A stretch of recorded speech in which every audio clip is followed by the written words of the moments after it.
think that in some ways the poorest people are the most hopeful. It's very easy for middle class people to lose hope, you know. But the people who don't, some people don't have an alternative but to hope. And to align yourself with them is one of the things to be done. To leave the bauxite in the mountain is one of the things to be done.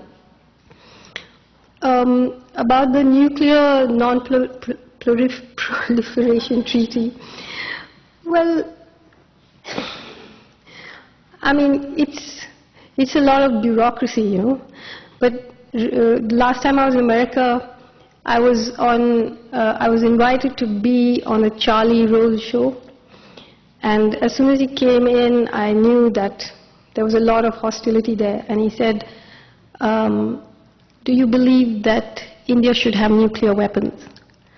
So I said, no, I don't believe India should have nuclear weapons. I don't believe the US should have nuclear weapons.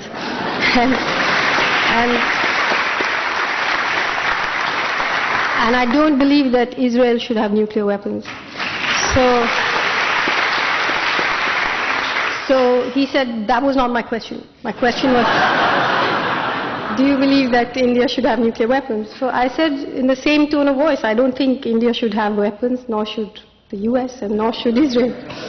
And it went on for about 5 minutes or 10 minutes. And eventually they never showed the program.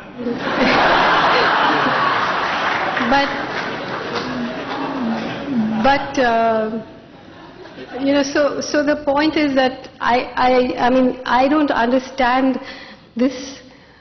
How much should we submit to the language of imperial bullying? You know, you read the New York Times today.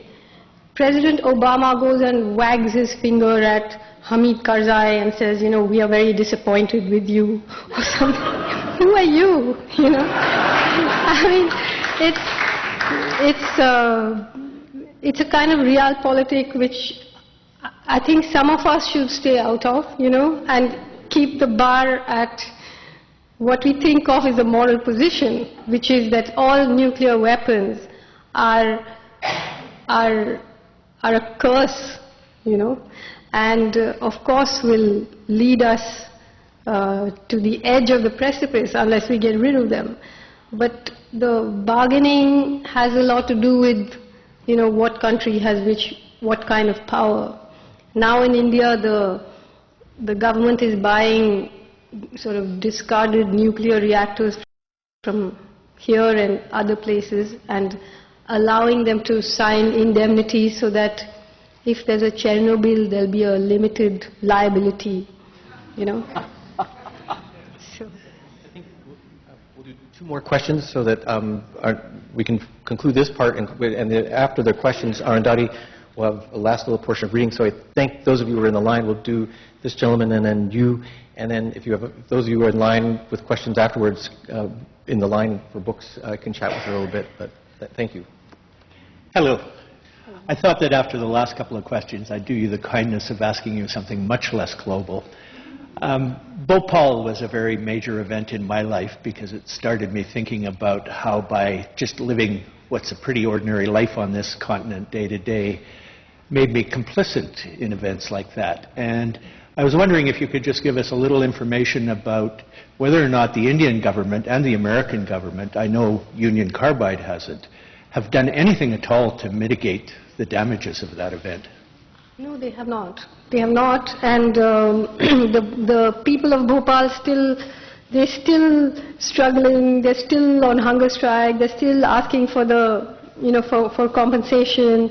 All of that is still going on. And meanwhile, Union Carbide has returned to India as Dow Chemicals and is being feted by the government and including by the Communist Party, who was trying to get it to set up some kind of hub.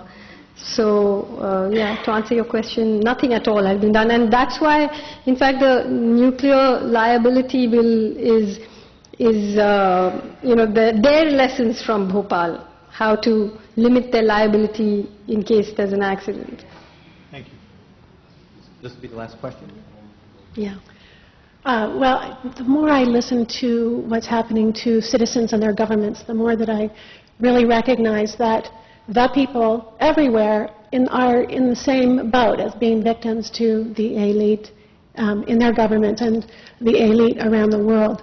But the United States and India kind of have an inverse relationship. We are an empire on its way down, and here in this country we know that the cost of war is sinking everybody, and we're looking at the cost of war. Here in Washington State, we've paid $22 billion already for Iraq and Afghanistan. What is the conversation in India about the cost of war? I mean, India is among the top 5 importers of armaments. How are people there able to push back at all? And what is that conversation about the cost of war and empire and armaments? Well, it's a very good question, and one of the huge holes in what we haven't talked about today is the war in Kashmir that India has been waging, well, in some ways since 1948, but very explicitly since 1989, where the US has 180,000 troops in Iraq. India has more than 500,000 troops in Kashmir, an armed soldier for every 20 civilians. And I often say that there's so much criticism of the US and the US government's policies and the US foreign policy, and very often people omit to make a distinction between people and their governments. Maybe in democracies the elites are sort of fused with the government, but then there are obviously people who totally disagree with what their governments are doing. But in America you have so many people who have been conscientious objectors or people who have refused to fight, but I don't know of a single one in India. If there's a war against Pakistan or if it's about Kashmir, you can count the people on their fingers who will object, and we are actually now living through a kind of paroxysm of nationalism which has become so painful, because whether it's Coca-Cola or air conditioners or cars or mosquito repellents or fairness creams, they're all sort of sold to you wrapped in the national flag, It's a very, very difficult time to deal with things, and yet, as I said, there are people in India who've understood what's going on a long time ago, so there are resistance movements which are very, very entrenched. But what the government does there in India, it's like in 1947, the minute India became an independent country, it became a colonial power. It began to annex land, and it began to use military interventions to sort out political troubles. So from 1947, if you look at what it did within its own borders, which were marked out by the British, Nagaland, Manipur, Mizoram, Kashmir, Punjab, Telangana, Goa, Hyderabad, all these are military interventions. And today, the way it functions is that it'll send the Naga battalion to Chhattisgarh, it'll send the Chhattisgarh to Kashmir, it'll send people from Tamil Nadu to Assam, it'll send the Mizos to somewhere, so it's just like within its borders it behaves like a colonial power.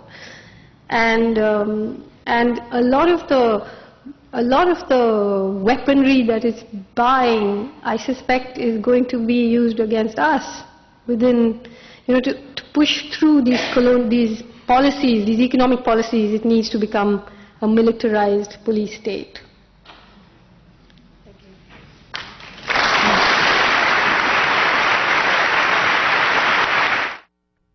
Arundhati Roy writes on political